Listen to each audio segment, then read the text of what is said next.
Hello guys.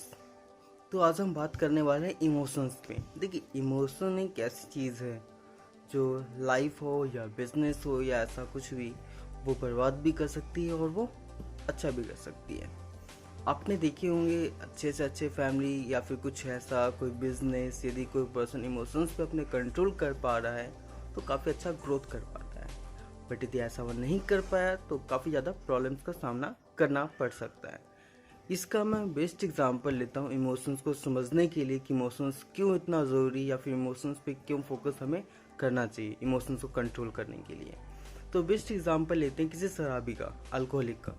तो देखिए, यदि कोई शराबी है, आपने मोस्टली देखा होगा कि मोस्टली जो घर बर्बाद होते हैं या फिर जो बिजनेस नहीं चल पाते हैं, ये उनमें से एक कैटेगरी के लोग वो भी होते हैं जो अल्कोहलिक होते हैं या फिर जो शराबी होते हैं। देखिए, शराबी का ही घर क्यों बर्बाद होता है जल्दी, या फिर शराबी कोई, यदि कोई पर्सन शराबी है, यदि वो नशे में बिजनेस, नशे की हालत जैसे कंडीशन में बिजनेस यदि कर रहा है या फिर घर में है, तो वो घर ही हो या बिजनेस हो क्यों बर्बाद होता है। इसका एक रीज़न है, क्योंकि यदि कोई इंसान नशे में हो तो वो अपना काबू, अपने जो इमोशंस है उस पर कंट्रोल नहीं कर पाता है। और यदि वो अपने इमोशंस पर कंट्रोल नहीं कर पा रहे तो किसी भी चीज़ को अच्छे से प्रॉपर रन नहीं कर सकता या फिर वहाँ पे अपना वर्क नहीं कर सकता, अपना फोकस नहीं कर सकता है। तो सिंपल आपने देखा होगा, घर में भी यदि जा रहा है कोई शराबी हो, यदि वो इमोशंस पे कंट्रोल नहीं है तो घर में लड़ाई झगड़ा ये सब चीज़ें मोस्टली होता है, बिकॉज उसको अपने इमोशंस पे कंट्रोल नहीं है।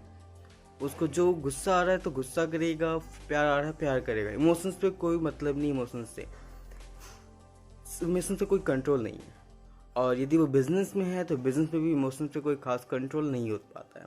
तो सेम एज मैं यही कहना चाहूँगा कि चाहे कहीं पर भी हो, आप अपने इमोशंस पे थोड़ा कंट्रोल करना चाहिए। हाँ, इमोशंस पे ज़्यादा कंट्रोल भी नहीं, ऐसा भी नहीं हो कि आप एक मशीन की तरह बन रहे हो। ओके, मशीन्स भी नहीं बनना है आपको, बट हाँ, इतना कंट्रोल ज़रूर होना चाहिए ताकि कहीं पर भी कोई प्रॉब्लम ना हो, चाहे आपका फैमिली हो, चाहे आपका बिजनेस हो, चाहे आपका सोशल लाइफ हो, तो कहीं पर भी कोई प्रॉब्लम्स नहीं आने चाहिए। ओके, तो इमोशंस पे अच्छा कंट्रोल करना चाहिए और इसके लिए सबसे बेस्ट आप कर सकते हो।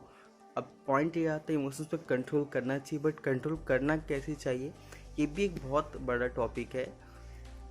इमोशंस पे कंट्रोल करने के लिए आपको करना ये चाहिए कि आप एक तो बोलते योगा वगैरह करना चाहिए, बिल्कुल परफेक्ट है। आप योगा वगैरह करने से मन आपका शांत होता है, तो योगा जरूर कीजिए। ओके, आप हेल्दी भी रहते हैं और आपको मन को भी शांति मिलती, प्लस आपको कहीं पर भी कंसंट्रेट करने का काफ़ी अच्छा मौका, आप काफ़ी अच्छा कंसंट्रेट कर पाते हो किसी कहीं पर भी।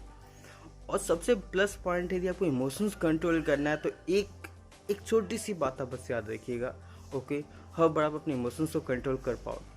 देख, कभी भी गुस्सा हो या फिर कुछ भी कंडीशन से यदि आता है, यदि आपको अपने इमोशन पे कंट्रोल करना है, तो ये माइंड हमारा जो है या फिर जो हार्ट है, बहुत ही, मैं सिंपल बोलूँ, बहुत ही प्यारा है, बहुत छोटा सा है।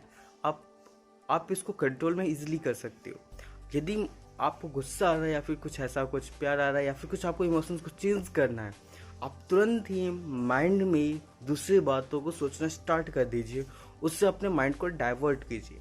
यदि आप ऐसा कर पा रहे हो तो आप इमोशंस को परफेक्टली आप कंट्रोल कर पाओगे। किसी फिल्म में आपने देखा होगा, फिल्म एक्टर्स हो या फिर एक्ट्रेस हो, वो भी सेम इमोशंस को कंट्रोल करके ही एक्टिंग कर पाते हैं। यदि कोई पर्सन अपने इमोशंस को कंट्रोल नहीं कर पा रहा है तो वो एक्टर एक्ट्रेस नहीं बन सकता।